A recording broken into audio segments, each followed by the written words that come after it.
Balai Penyuluhan Pertanian mempunyai 5 peran atau fungsi. BPP Kostra Tani sebagai pusat data dan informasi, pusat gerakan pembangunan pertanian, pusat pembelajaran, pusat konsultasi agribisnis, pusat pengembangan jejaring kemitraan. Kabupaten Subang memiliki 30 BPP atau Balai Penyuluhan Pertanian pada setiap kecamatannya, yang dinaungi oleh Dinas Pertanian Kabupaten Subang. Balai Penyuluhan Pertanian Kecamatan Purwadadi salah satu balai yang berada di wilayah Kecamatan Purwadadi, dengan komoditas utama petani yaitu tanaman pangan dan tanaman hortikultura, dengan luas lahan 1.280 hektar, serta hewan pangan seperti sapi, kambing, domba, dan ayam. BPP Kecamatan Purwadadi beralamat di Jalan Pasir Bungur, nomor 74, Desa Pasir Bungur, Kecamatan Purwadadi, Kabupaten Subang, Provinsi Jawa Barat. BPP Kecamatan Purwadadi memiliki 10 desa binaan yaitu Desa Wanakerta, Desa Rancamahi, Desa Purwadadi Timur, Desa Purwadadi Barat, Desa Pagon, Desa Blendung, Desa Pasir Bungur, Desa Koranji, Desa Panyingkiran, Desa Parapatan. Struktur organisasi Balai Penyuluhan Pertanian Kecamatan Purwadadi terdiri dari Koordinator Penyuluh Pertanian Ibu Ayu Kesli SP.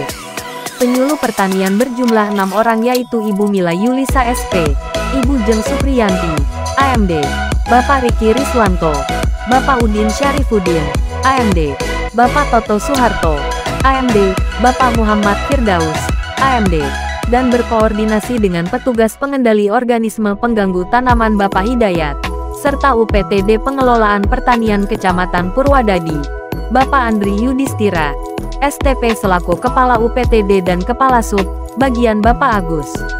Penyediaan Pusat Data dan Informasi BPP Kecamatan Purwadadi.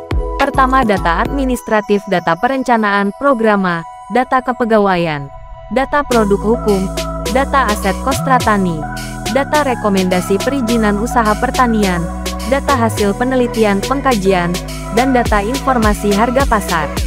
Data sumber daya manusia meliputi penyuluh pertanian, penyuluh swadaya, kelembagaan seperti gabungan kelompok tani, kelompok tani, kelompok wanita tani, taruna tani, kelembagaan ekonomi petani, P3A dan mitra pertanian lainnya.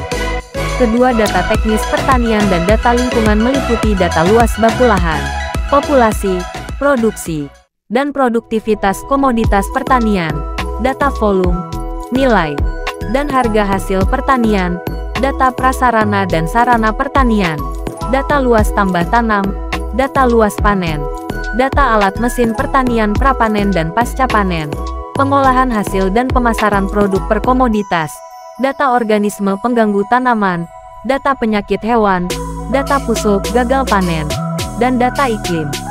Kedua, BPP sebagai Kostra Tani mempunyai fungsi sebagai pusat gerakan pembangunan pertanian dan pusat gerakan pembelajaran pertanian.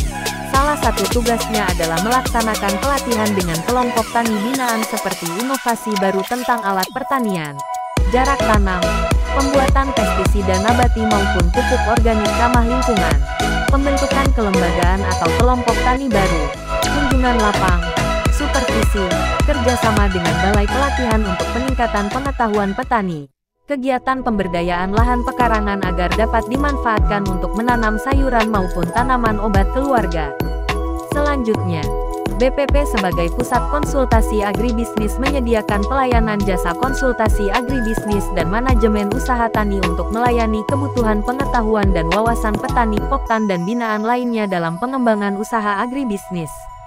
Selanjutnya, BPP sebagai pusat pengembangan jejaring kemitraan melakukan kegiatan temu usaha antara petani, poktan dan pelaku usaha pertanian sehingga terinformasikan peluang kerjasama yang menguntungkan antar para pihak.